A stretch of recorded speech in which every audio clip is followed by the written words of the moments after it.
बिखरा पड़ा है, कॉमिक्स और खिलौने यहाँ वहाँ पड़े हैं।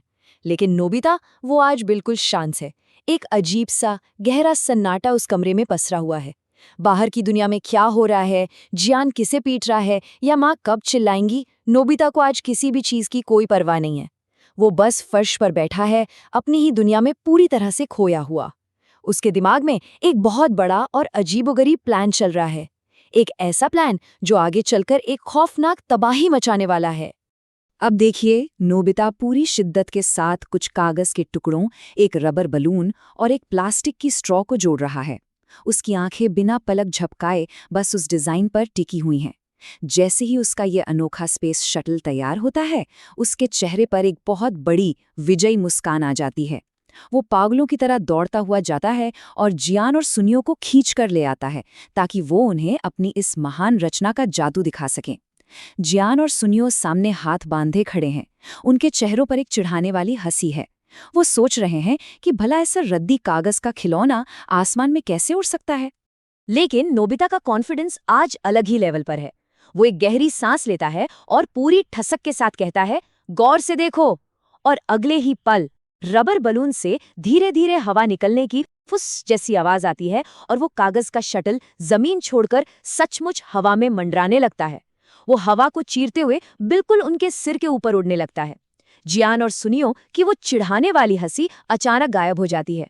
उनकी आंखें फटी की फटी रह जाती हैं और उसी पल उनके चेहरों के भाव पूरी तरह बदल जाते हैं। हैरानी की जगह अब एक भयंकर स्वार्थी लालच ने ले ली है। फिर क्या था? बिना एक सेकंड गवाए जियान एक जंगली जानवर की तरह हवा में छलांग लगाता है और अपने भारी भरकम हाथों से उस उड़ते हुए शटल को बेरहमी से झपट लेता है। सुनियो भी कहाँ पीछे रहने वाला था। वो जियान से शटल छीनने के लिए उस पर कूद पड़ता है। नोबिता चीखता है, नहीं, इसे छोड़ दो, मेरी मेहनत। लेकिन तभी छिर्रार, हवा में एक दिल चीर देने वाली कागज फटने की आवाज गूंजती है। नोबिता का वो प्यारा सा शटल बीच से बुरी तरह फटकर जमीन पर आ गिरता है। नोबिता घुटनों के बल जमीन पर धड़ाम से गिर पड़ता है, फटे हुए कागज के टुकड़ों को छाती से लगाकर फूट फूट कर रोने लगता है। और तभी डोरेमोन वहां आकर एक बेहद अजीब गैजेट निकालता है, रॉकेट स्ट्रॉ। डोरेमोन समझाता है कि इस जादुई रॉकेट स्ट्रॉ को मुंह में रखकर बस जोर से फूंक मारनी है और कोई भी इंसान असली रॉकेट की तरह उड़ सकता है। नोबिता सुबकते हुए अपने आंसू पोंछता है और स्ट्रॉ को अपने मुंह में दबा लेता है। वो एक लंबी सांस खींचता है, उसके गाल एक बड़े से गुब्बारे की तरह फूल जाते हैं। लेकिन हवा फूंकने से ठीक पहले पता नहीं क्यों उसे अचानक किसी बात पर जोरदार हंसी आ जाती है। वो अपनी हंसी को रोक नहीं पाता और हंसते हुए ही स्ट्रॉ में सांस छोड़ देता है। और फिर वूश, नोबिता के पैरों से एक भयंकर फोर्स निकलती है और वो एक बेकाबू गुब्बारे की तरह पूरे कमरे में गोल गोल उड़ने लगता है। वो चीखता हुआ छत से टकराता है, फिर धड़ाम से किताबों की अलमारी पर गिरता है। पूरे कमरे में हाहाकार मच जाता है। इसी चीख पुकार के बीच शिजुका वहां पहुंचती है। वो एक जबरदस्त आइडिया देती है। अगर इन चमत्कारी स्ट्रॉस का इस्तेमाल करके सचमुच का एक विशाल स्पेस शटल बनाया जाए तो बस फिर क्या था, काम शुरू।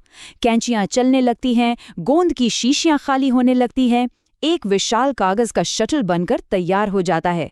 तब डोरेमोन अपनी पॉकेट से निकालता है कॉम्पोनेंट कन्वर्जन मशीन। मशीन से एक चकाचौंध कर देने वाली नीली नियॉन लाइट निकलती है और देखते ही देखते वो कमजोर कागज अंतरिक्ष में उड़ने वाले सबसे मजबूत और चमचमाते मेटल ड्यूरामीन में बदल जाता है। अब उनके सामने कोई खिलौना नहीं, बल्कि एक विशाल असली स्पेस शटल सीना ताने खड़ा है। आखिरकार वो पल आ ही गया। ठंडी हवा के झोंके तेज होने लगते हैं। नोबिता, शिजुका और डोरेमोन आहिस्ता आहिस्ता पीछे की तरफ कदम बढ़ाते हैं। उस विशाल ड्यूरामिन शटल की लंबी परछाइयां उनके चेहरों पर पड़ रही हैं। पूरे खाली मैदान में एक ऐसा भारी सन्नाटा छा जाता है, मानो सुई गिरे तो उसकी भी आवाज सुनाई दे जाए। और उसी पिन ड्रॉप साइलेंस को चीरते हुए डोरेमोन की भारी आवाज गूंजती है, 4।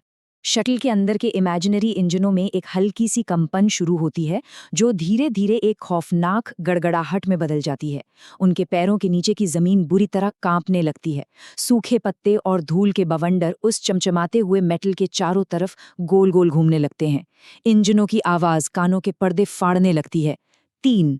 टेंशन इतनी ज्यादा है कि नोबिता और शिजुका ने अपनी मुट्ठियां इतनी जोर से भींच रखी हैं कि उनके पोर सफेद पड़ गए हैं।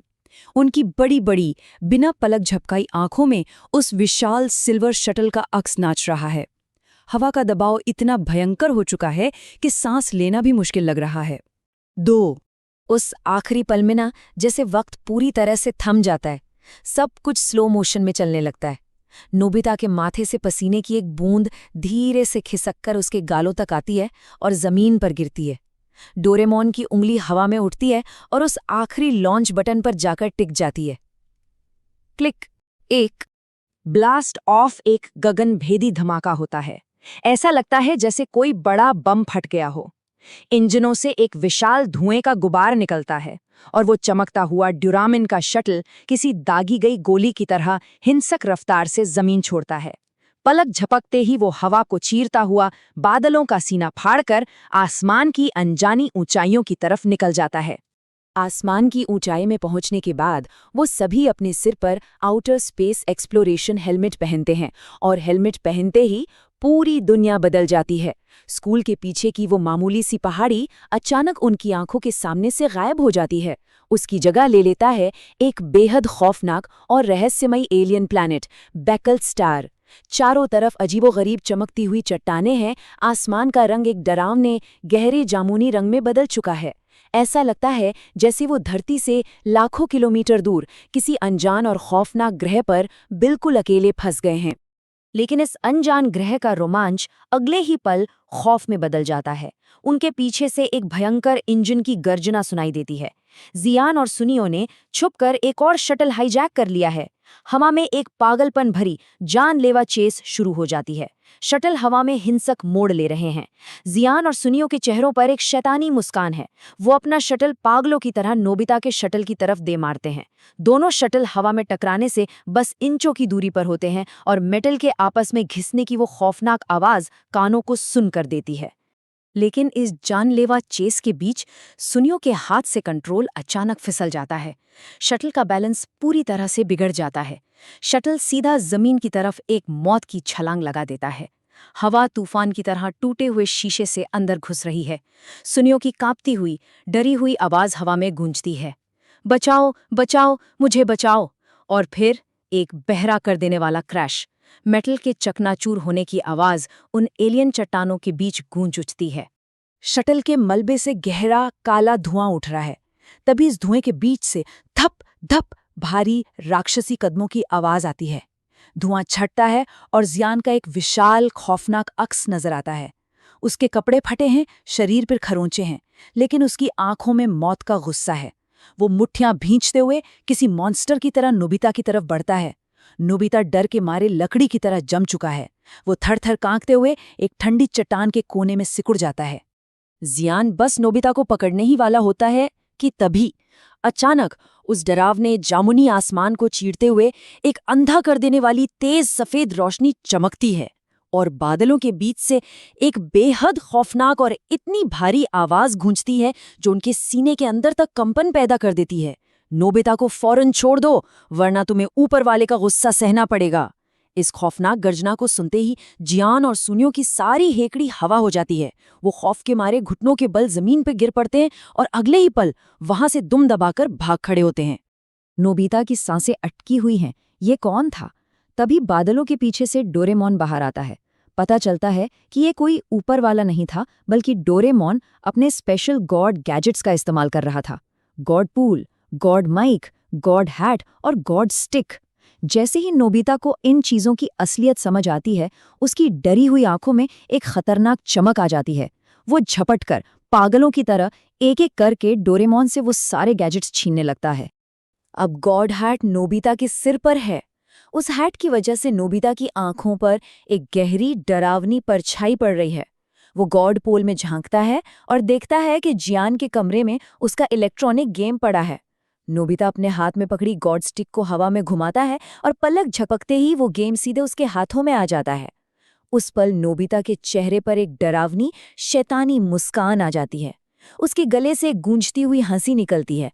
माहौल में एक भयंकर घुटन और बेचैनी है, क्योंकि अब वो बेवकूफ नोबिता नहीं रहा, अब वो ऊपर वाला बन चुका है। और फिर शुरू होता है नोबिता का खौफनाक अत्याचार। शुरुआत के कुछ मिनटों में वो सिर्फ अपना गेम वापस लाता है, फिर वो दूसरों के खिलौने वापस दिलाकर भगवान बनने का नाटक करता है। लेकिन अगले दिन तक मोहल्ले का नजारा भयानक हो जाता है। सारे बच्चे थके हुए और खौफजदा हैं। वो भारी भारी खिलौनों और खाने पीने की चीजों के ढेर उठाकर नोबिता के पास ला रहे हैं। नोबिता लकड़ियों से बने एक ऊंचे सिंहासन पर किसी क्रूर तानाशाह की तरह बैठा है और गॉड माइक से चीखते हुए और भी ज्यादा भेंट की मांग कर रहा है। नोबिता अपने सिंहासन पर बैठकर पागलों की तरह हंसी रहा होता है कि तभी अचानक आसमान कर उसकी आंखें गुस्से से फटी हुई हैं। वो गरजते हुए कहता है, ये तुम्हारी सजा है नोबिता। ये नज़ारा देखकर जियान और सुनियो एकदम पत्थर की तरह जम जाते हैं। अचानक उनके दिमाग की बत्ती जलती है। कोई ऊपर वाला नहीं था, ये सारा खेल नोबिता का